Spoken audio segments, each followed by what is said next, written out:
All right, y'all. So, first of all, what it do? How y'all doing? All my wrestling fans, you know what it is, man. It's a big week. AEW All In, All In Texas, Arlington, Texas.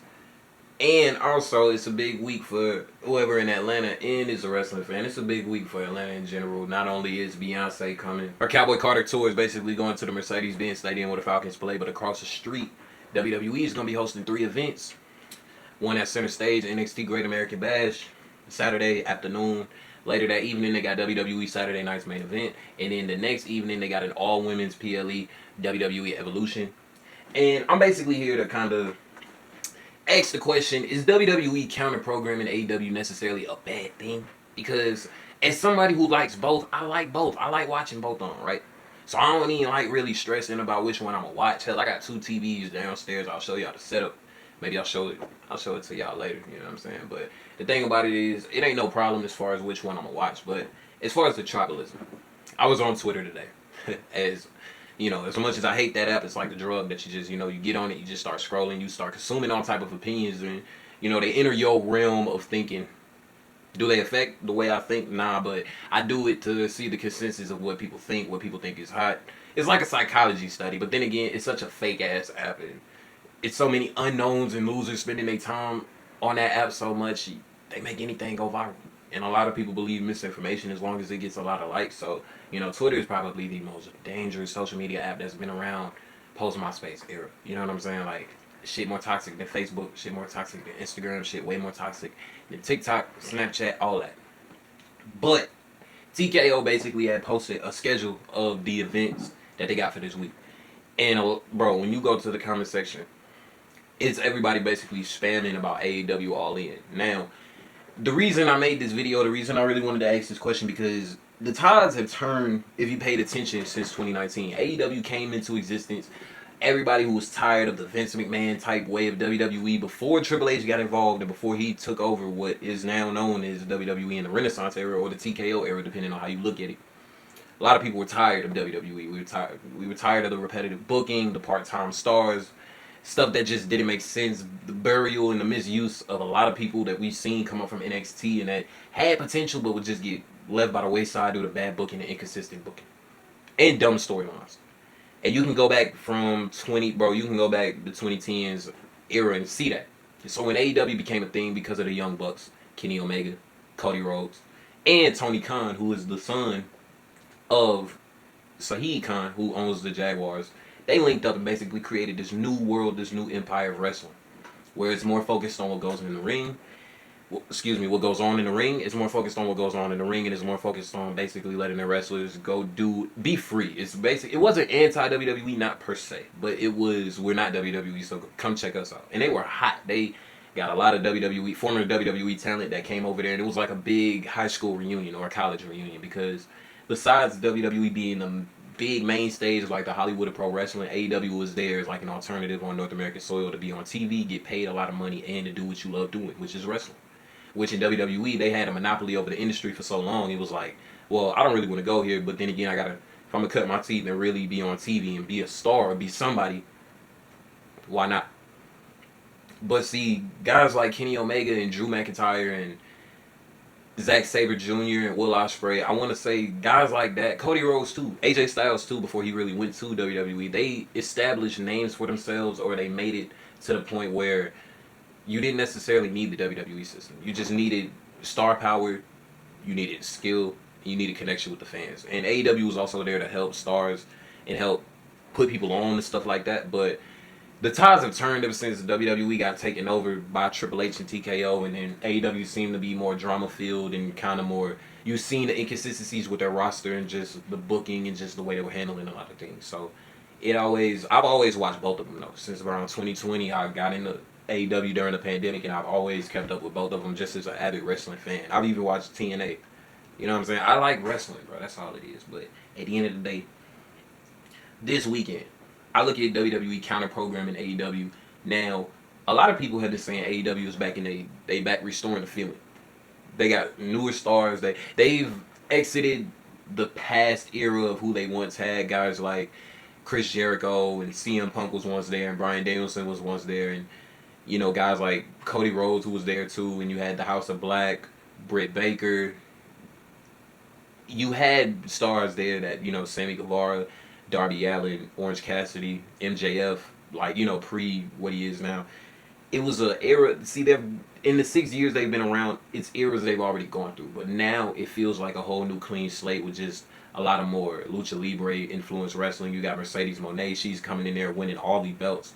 Timeless Tony Storm is probably their strongest character. Hangman, he's back at the forefront, feeling like one of the main baby faces, along with Swerve, Kenny Omega, and Will Ospreay. Will Ospreay is their top guy for sure as far as match work, in-ring quality, and just work rate. He got it all. Like last year, to me, he was Wrestler of the Year.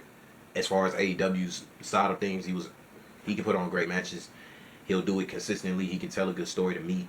He connects with the fans well. One day he's gonna be world champion. Swerve, same thing. He's definitely raised his stock since he's been at AEW, and you know, they've exited this era where at first it was kind of more about the former WWE guys. They've seen to kind of pivoted to kind of like forming New Japan guys and kind of building more guys that's actually on their roster putting the work in. Okada, he's been champion for over a year. You know, and we haven't seen Orange Cassidy in a while. You know, Adam Copeland, aka Edge, he's been off our screens for a while. Darby Allin, he's been climbing Mount Everest. Eddie Kingston, he's been out for like a year with injuries. So it's still more to come, especially with the Death Riders being at the forefront of AEW's universe and everything. But it's gonna be nice seeing if Hangman wins the world championship and they pivot this Saturday at All In, or B, Jon Moxley continues his reign of terror and we see who eventually dethrones him. But overall, I can say I'm more excited for All In than anything that WWE's producing. And that ain't to be tribal, that's just really coming from a standpoint of who's actually been kind of putting in efforts to book their shows. WWE, they're always going to be Big Brother, they're always going to be Hollywood, they're always going to be the pro wrestling company, but right now things with them just feel it feels kind of congested. Like they kind of got the shows kind of too closer together. It feels like they need a hard reset. I don't know what that will be in the form of maybe a draft or maybe a big return from somebody like maybe, I don't know, Cena's final farewell tour. It really hasn't been delivering on the spectrum we thought it would. But then again, I'm still appreciative that he's around. You know what I'm saying? But after SummerSlam, I think we really need to see where WWE's headed and see how they can kind of pivot. And because I don't know what it's been, but it seems like post-Rumble and definitely post-WrestleMania, there's been kind of like a cloud over WWE. It hasn't been terrible, but the online consensus, you know, they're fickle as hell. But the momentum is leading towards AEW right now as far as like online fandom. I seen a tweet that said, man, it feel like 2019 to 2021 again. And months ago, when Double or Nothing was going against NXT's Battleground pay-per-view, or PLE, I said, you know, people want WWE to treat AEW as the competition, so they actually do. But now it's coming at a point. See, All In is their biggest show. WWE announced this shit like a couple months ago. So it's like, okay, WWE. They announced a location for Atlanta, which is downtown in my city, which, for the record, I'm not going. Because, like I said, I want to watch all events. Evolution, I would go, but the way things is right now, I just don't see enough hype for me to buy a ticket. It would be nice to get out on Sunday night, WWE event, you know, State Farm Arena. I went to WrestleMania in Vegas. It was beautiful. It was nice. It was a great W trip, 11 out of 10.